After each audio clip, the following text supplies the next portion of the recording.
சமையல். இன்னைக்கு ஒரு காலிஃப்ளவர் கிச்சடி தான் பண்ண போறேங்க. இட்லி தோசை இந்த மாதிரியே செஞ்சு போர் அடிக்கிற அன்னைக்கு இந்த மாதிரி கிச்சடியும் பண்ணலாங்க. நான் வெள்ளை ரவா சேர்த்து காலிஃப்ளவர் சேர்த்து தான் பண்ண போறேன். இதை வந்து நம்ம நைட் டின்னராகவே எடுக்கலாம், மார்னிங் பிரேக்ஃபாஸ்டாகவே எடுக்கலாங்க. வாங்க இந்த காலிஃப்ளவர் கிச்சடி எப்படி பண்ணுறதுன்னு பார்க்கலாம். கூடவே ஒரு தேங்காய் சட்னிங்க. வெறும் தேங்காய், பச்சை மிளகாய், உப்பு மட்டும் வச்சுமே தேங்காய் சட்னி அரைக்க போறேங்க. நான் இதுக்கு சாம்பார் தொட்டுக்கிட்டீங்கன்னா நல்லா இருக்கும். எதுவுமே வேண்டாம், சும்மாவே சாப்பிட்டா கூட ரொம்ப அருமையா இருக்குங்க.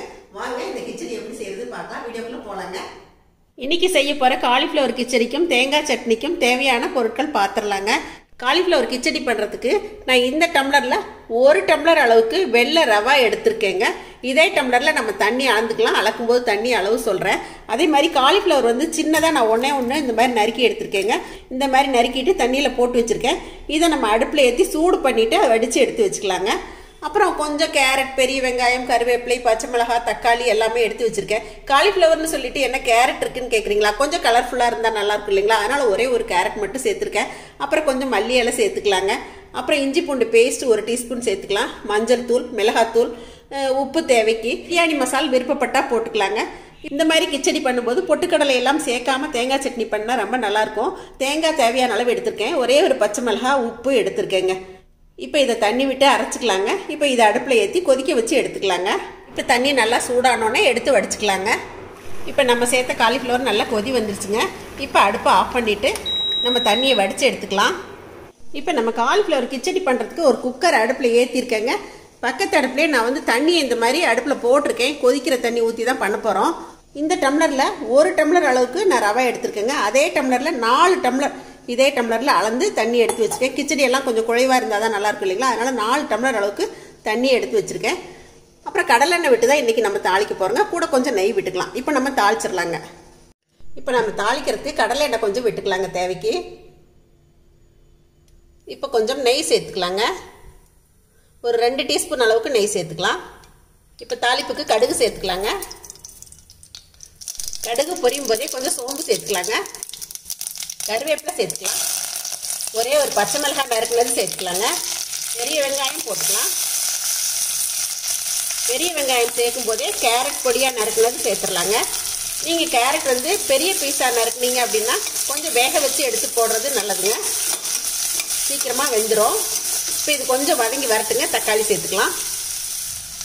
இப்போ பாருங்கள், வெங்காயம் கண்ணாடி பதம் வதங்கினா போதுமானது. நம்ம நறுக்கி வச்சுருக்க ஒரே ஒரு தக்காளி சேர்த்துக்கலாங்க. தக்காளி சேர்த்ததுக்கப்புறமா ரொம்ப வதங்க வேண்டாம். ரொம்ப வதங்குச்சு அப்படின்னா அந்த புளிப்பு அதில் இறங்கிடும். அடுப்பை குறைச்சிருங்க. இப்போ நம்ம 1 டீஸ்பூன் அளவுக்கு இஞ்சி பூண்டு பேஸ்ட்டு சேர்த்துக்கலாங்க. கொஞ்சம் மஞ்சத்தூள் சேர்த்துக்கலாங்க.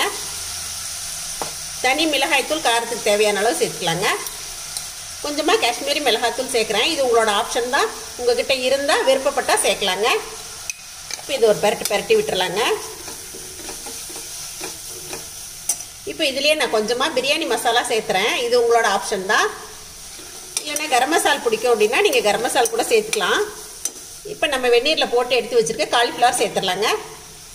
கொஞ்சம் கொத்தமல்லி எல்லாம் தூவிக்கலாங்க. இப்போ இதை நல்லா பெரட்டி விட்டுடலாம். அடுப்பை மீடியம் ஃப்ளேமில் வச்சுக்கோங்க இதெல்லாம் பண்ணும்போது. நான் இன்றைக்கி சின்னதாக ஒரு காலிஃப்ளவர் எடுத்து சேர்த்துருக்கேங்க. இப்போ தேவையான உப்பு சேர்த்துக்கலாங்க. இப்போ நம்ம கிச்சடிக்கு தேவையான தண்ணி சேர்த்துடலாங்க. இப்போ நான் ஆல்ரெடி தண்ணி கொதிக்க வச்சுருக்கேன். அந்த தண்ணி தான் சேர்க்குறேன். 4 டம்ளர் வச்சுருக்கேன் தண்ணி. கொஞ்சம் வச்சுட்டு சேர்க்குறேங்க. இப்போ நான் ஒரு 1/2 டம்ளர் அளவுக்கு தண்ணி வச்சுருக்கேன். தேவைப்பட்டால் நம்ம சேர்த்துக்கலாங்க. இப்போ இது நல்லா கொதிச்சு வரட்டுங்க. ரவா சேர்த்துக்கலாம். முதல்ல கொதிச்ச தண்ணி தான், 1 நிமிஷத்தில் கொதி வந்துடும். இப்போ தண்ணி நல்லா கொதிச்சிருச்சுங்க. அடுப்பை நல்லா சிம் பண்ணிடலாம். இப்போ நம்ம ரவா சேர்த்துக்கலாம். கொஞ்சம் கொஞ்சமாக தூவிக்கிட்டே ஒரு கரண்டியால் அப்படியே கிளறி விட்டுக்கணுங்க.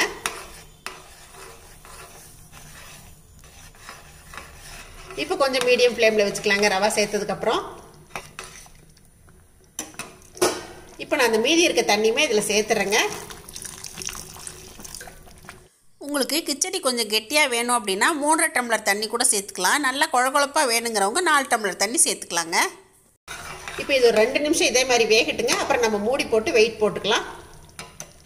இப்போ பாருங்கள், ஒரு 2 நிமிஷத்தில் இந்த அளவுக்கு ரவா வெந்திருக்கு. இப்போ 1 டீஸ்பூன் நெய் போட்டுக்கலாம். கொஞ்சமாக கொத்தமல்லி இலை தூவிக்கலாங்க. இந்த கொத்தமல்லி இலை எல்லாமே இந்த கிச்சடிக்கு ரொம்ப நல்ல டேஸ்ட் கொடுக்கும். இப்போ நல்லா இதை பெரட்டி விட்டுறலாங்க. அடுப்பை நல்லா சிம் பண்ணிடுங்க. இப்போ நம்ம குக்கருக்கு மூடி போட்டுடலாங்க. இப்போ வெயிட் போட்டு ஒரு 5 நிமிஷம் அடுப்பை நல்லா சிம் பண்ணி இறக்கிடலாங்க. இப்போ அடுப்பை நல்லா குறைச்சி வச்சுட்டு வெயிட் போட்டாச்சுங்க. இப்போ வெயிட் போட்டு 5 நிமிஷம் ஆயிடுச்சுங்க. அடுப்பை ஆஃப் பண்ணிடலாம். ஒரு 2 நிமிஷம் கழித்து ஓப்பன் பண்ணி பார்த்துடலாங்க. இப்போ நம்ம தேங்காய் சட்னி அரைச்சிட்டு வந்துடுறாங்க. கொஞ்சம் தண்ணி சேர்த்து அரைச்சிக்கலாம். நீங்கள் கருவேப்பிலை கொத்தமல்லி ஏதாவது விருப்பப்பட்டாலும் இதில் சேர்த்து அரைச்சிக்கலாங்க. இப்போ நான் அடுப்புலேருந்து இறக்கி 5 நிமிஷமே ஆயிடுச்சுங்க. ஓப்பன் பண்ணி பார்த்துடலாம்.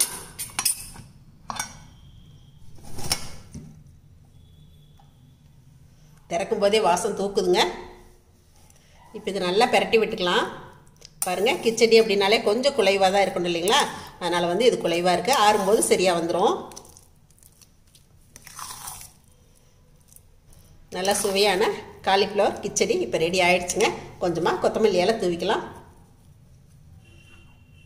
இப்போ இதுக்கு ஒரு சட்னியும் ரெடியாக இருக்குங்க. தேங்காய் சட்னி அரைச்சாச்சு. இதுக்கு ஒரு தாளிப்பும் கொடுத்தாச்சுங்க.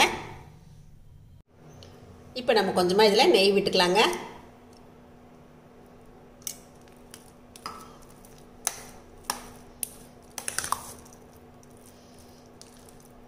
நெய் விட்டு பெரட்டி விட்டு இந்த சட்னி வச்சு சாப்பிட்டீங்க அப்படின்னா ரொம்பவே சூப்பராக இருக்குங்க.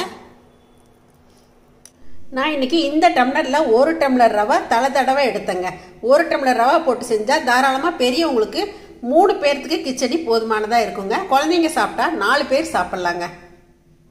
இந்த டம்ளர் வந்து 1/4 கிலோ அளவு இருக்குங்க.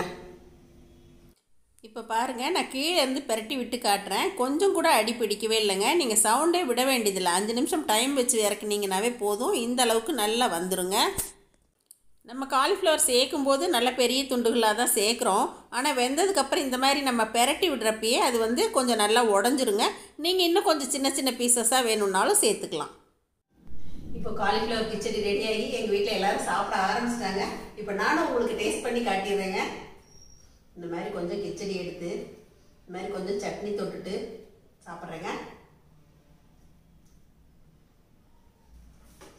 காலிஃப்ளவர் கிச்சடி ரொம்பவே சூப்பராக இருக்குங்க. இன்றைக்கி நான் செஞ்ச இந்த காலிஃப்ளவர் கிச்சடி உங்கள் எல்லாருக்கும் ரொம்ப பிடிச்சிருக்குன்னு நினைக்கிறேங்க. கண்டிப்பாக நீங்களும் ட்ரை பண்ணி பாருங்கள். மழை நேரத்துலலாம் இந்த மாதிரிலாம் செஞ்சீங்கன்னா ரொம்பவே அருமையாக இருக்குங்க. இதை பார்த்துட்டு எப்பயும் போல் உங்களோட ஃபீட்பேக் சொல்லுங்கள், ஷேர் பண்ணுங்கள், சப்ஸ்கிரைப் பண்ணுங்கள். தேங்க்யூ. சரசு சமையல் பாருங்கள், சமையல் நல்லா பண்ணுங்கள். அப்புறம் எங்களோட சரசு ஃபுட் ப்ராடக்ட்ஸ் பொடி வகைகள் உங்களுக்கு தேவை அப்படின்னா இங்கே கொடுத்துருக்க வாட்ஸ்அப் நம்பரில் காலை 10 மணி முதல் இரவு 7 மணி வரைக்கும் எங்களை காண்டாக்ட் பண்ணலாங்க.